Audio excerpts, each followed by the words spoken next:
Penetration Techniques by David Kennedy. Hey, what's up, Shmukan?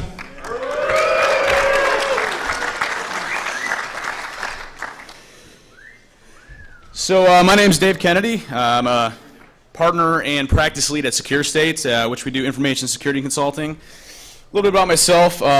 Areas of expertise are penetration testing. Pretty much all I do all year long is penetration testing, so it gets to be pretty fun. I also do a lot of work on the FastTrack distribution, so if you guys are familiar with FastTrack, definitely a good distro. Check it out. Prior to Secure State, I worked for the National Security Agency for 5 years, doing a lot of red teaming and a lot of cool stuff working with the classified networks. And going from the commercial side, going from the government side of things to the commercial side of things has definitely been different. Here's actually me going into Baghdad. Top of a Humvee. We just broke into Saddam's capital, Baghdad, here. And so I've done a lot of different types of extremes from one thing to another. And as soon as I go to the commercial sector, and I got to meet a guy named Mutz, 2 years at DEF CON, had a little rough night. It's not gay if it's with an alien, guys. It's not gay if it's with an alien. That's a clear definition. That's Mutz on the right-hand side. That's him as a pirate. Good stuff. Good stuff. Where are you at, Mutz? He's over there hiding somewhere. Oh, there he is. So anyways, a little bit of introduction about FastTrack. FastTrack is a tool that I started developing when I was going on penetration tests, and really just saw that there wasn't a whole lot of tools out there that did what I wanted to do.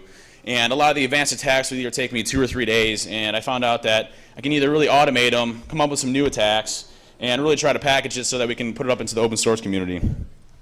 So I started off with automating a lot of current methodologies at Secure State, and really took a lot of successful techniques that we did in penetration tests and really put them into FastTrack. And if you're familiar with FastTrack, it really started off pretty rudimentary. I think the first thing it did was some SQL brooding, and it's quickly evolved into something pretty cool. Been working on it for probably about, 3 years or so now, 2 years now, and definitely getting some pretty big backing. So what is FastTrack? FastTrack is a suite of custom-coded tools that really try to help you guys on your penetration testing and really get you root access to the box.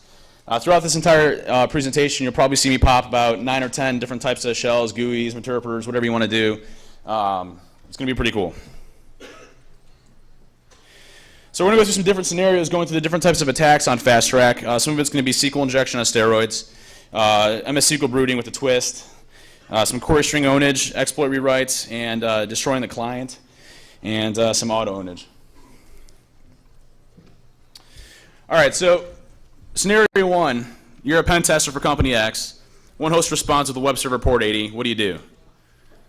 Anybody want to answer? Go home. Go home? We're done. We found a web server. We're good. Call the experts at Secure State. That's a really good answer. That guy, if I had a shirt, he definitely gets a shirt. Here, let me take my one off here. Yeah.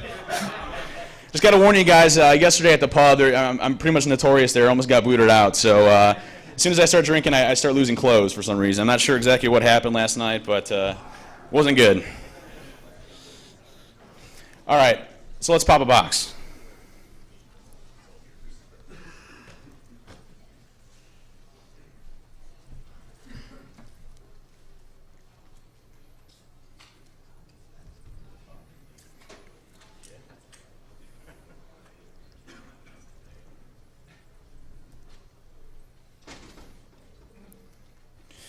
Anybody like the slogan?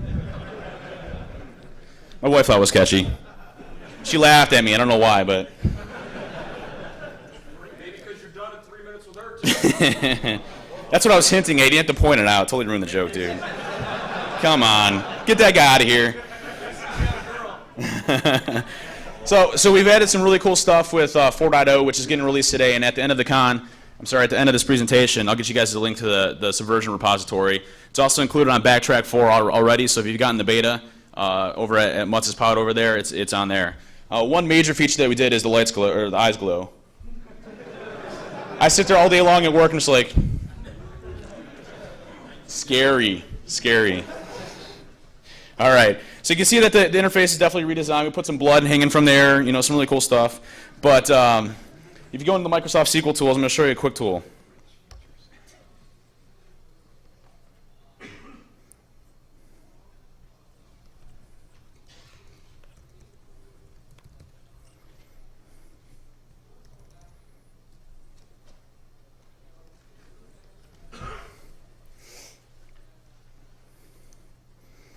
Give it a second.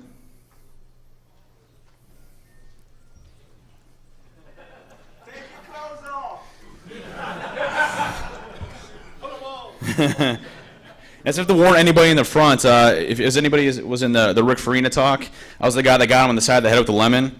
So he's not going to be too much of a happy camper here soon. Oh, yep, here they come. Run under the table. I gave you a shield. Now. Yeah. Okay, here. All right, I got some protection, guys. Here. 3 Now. minutes. Okay, you put your hand and you block, you punch towards where the armament comes from. So I got some protection coming up, so if you guys are going to do it, I would do it now. Yeah.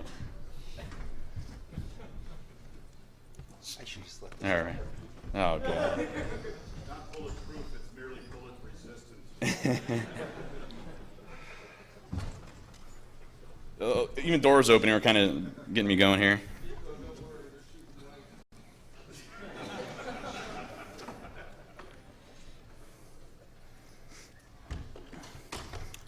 Here we go.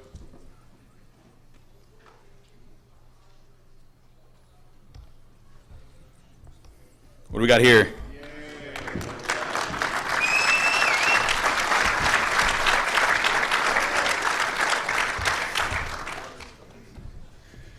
So probably some of you are like, what the hell just happened? That's why I'm here. I'm here to explain to you guys. So a little demo of the SQL Pwnage, what it did was it scanned for web servers, auto-crawled the website. Oh, put that in my pocket for later. So it scans for web servers, it auto-crawls the website. You can also put in ranges itself, so you can do like a subnet, class C, whatever you want to do.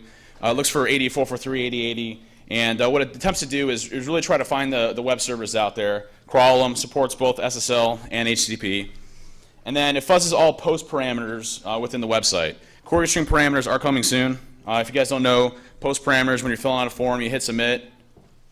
You hit submit, and it goes through and posts a form for you. Query string parameters are the ones that are in the URL bar for you.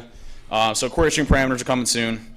But basically what it does, it tries to fuzz all post parameters within that website. And once it finds the valid syntax for SQL injection, either error-based or blind-based. What? What am I missing here?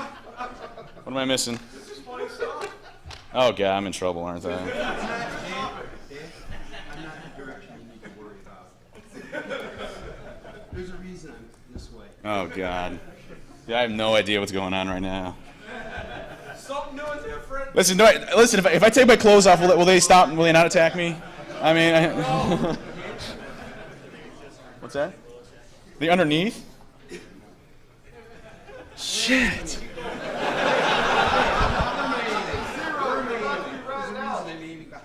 All right, so hey, get back to topic here. So it looks for blind and error-based SQL injection. The blind does take a bit of a time, obviously, if you're using blind-based. We're incorporating in 4.1 time-based attacks.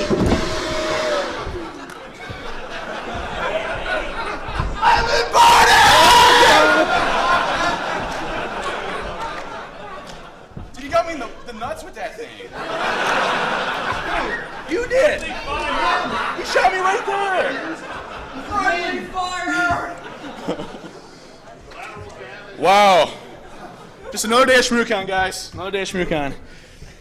So once it goes through and it finds the correct string through SQL injection attacks, what it does is it automatically starts performing SQL injection attacks on MS SQL servers. Automatically tries to elevate your permissions to SA. It reconstructs the XP command shell if it's been deleted, re-enables it if it isn't deleted, and really starts attacking the underlying operating system. Now, what's interesting with this attack is if you know a little bit about SQL injection and you're attacking a website, when you're attacking the website through SQL injection, you're not actually hitting the web server itself, you're hitting the back-end database. So most organizations put, in Microsoft's best practices, by the way, put your SQL servers